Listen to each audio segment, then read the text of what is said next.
everyone, it's your girl Shay here, and I'm back with another video for you guys. And this time I am coming back with another discussion just because of the fact that I will be at this point in time on vacation for the Valentine's Day weekend, and I didn't have a chance to actually watch the latest episode of The Promised Neverland, although I will have a review for episode 6, I believe, on Wednesday, and then a regular review for episode 7 on the following Saturday. But for now, I have a discussion, and I decided to do a discussion on this particular topic that I haven't yet said yet, because a lot of people have actually been asking me about like how they get started with making a YouTube channel, making an anime related YouTube channel. So this is why I decided to make this video. So here are my tips for making an anime YouTube channel.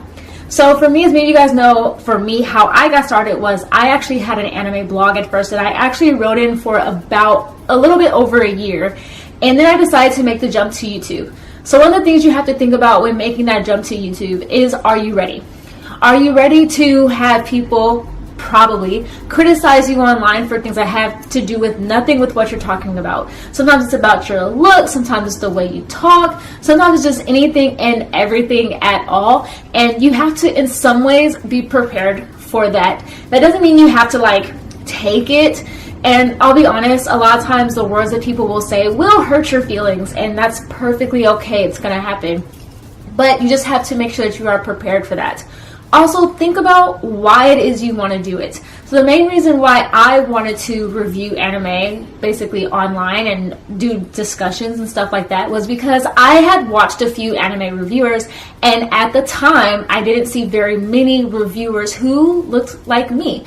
A lot of the reviewers at the time were mostly, male, and they were white. I saw very few females out there, and also females of color out there actually doing reviews. Now, I'm not saying there weren't any, I'm just saying there wasn't a lot. So I wanted to, hey, why not appeal to that audience and to show other little girls that look like me, hey, yeah, it is cool that someone who looks like me likes the same stuff that I do and is doing, reviews out online. So that's what you have to think about, is why do you want to do it, obviously. And also, along with why do you want to do it, also think about what feeling are you trying to evoke into those that you are talking to, or those that you're doing reviews for. Do you want people to feel inspired? Do you want them to, do you want to try and sway people's opinions for shows to watch? Although I don't always recommend that. Or do you just want to show people, or just show people how passionate you are basically about anime? And that's one of the things there too. One of the things though to not get caught up with basically is, don't get caught up in trying to make money off your videos. YouTube now has a monetization thing, super not hard to reach the criteria, but it's a lot more difficult than it used to be.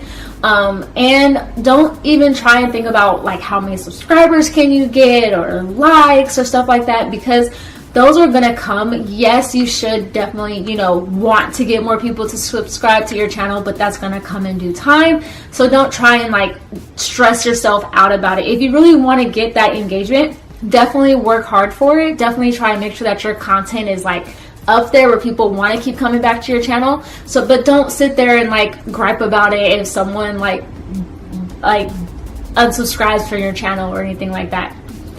Also, don't worry a lot about editing. Now, I'll be honest, when I first started with YouTube, I by no means was good at editing videos. I had taken a multimedia class, or was part of a multimedia academy while in high school, but at the time I didn't take it that seriously.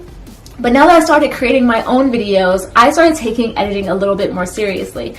But to be honest, I'm still a work in progress. As you can see from most of my videos, I do very little editing, and what editing I do end up doing, basically, I actually see what other YouTubers have done, and then I figure out how I can do it as well. And I realize some of the techniques they're using really isn't all that difficult, and it's really fun to actually do. So try not to look at editing as a chore, but try and think of it as you're learning something new.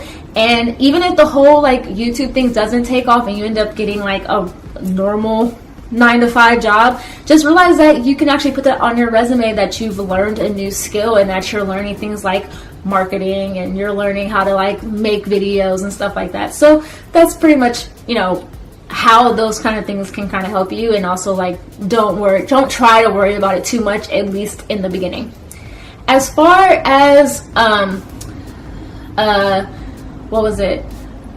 what your topics are going to be on, I will say try and look for topics, I hate to say this, that have already been done, but put in like your own opinion. So I'll be honest, when I first got started, I did the whole thing of like sub versus dub. I did a lot of videos that had been done before, so it was like beating a dead horse, but it was kind of a way to get me started and to get me out there and putting my opinion out there on stuff that I had always had an opinion about, and now this time I had people that could kind of listen to me. So start off with that and think about if you want to do more discussions or more reviews or a mixture of both, pretty much. And then look out for like reviews and stuff. Try looking at reviewing shows you've already seen, so you're not having to try and rush and watch a show and then put it out there. So like for me, I did a review on Sailor Moon Crystal because I had already like watched that series. I did a review on Kuroko's Basketball. I did a review on We Were There, the manga, because I had finished it already. But start off with animes you've already seen. Even do lists of like what's your favorite top 10 favorite shows or your top 10 favorite villains, stuff like that, stuff that's super like easy to come up with and that you can readily talk about. But those are some of my tips on pretty much how to get started. And I guess honestly, I feel like the last tip that I can give you guys is just go out there and do it. Stop worrying about what other people are going to think. Stop worrying about whether you're going to be good enough. Just go out there and do it, because the last thing you want to do is think about stuff later on and be like, man, I should have done it. And then just do it. Just take the leap, do it, see how you like it. But those are the tips that I have for you guys. I hope you guys enjoyed these tips, and I will see you guys soon with another video. My Monday video is going to be a little bit more of like a motivational kind of a video, just because it's something that I realized I kind of want to talk about, because it's something that I went through a couple weekends ago.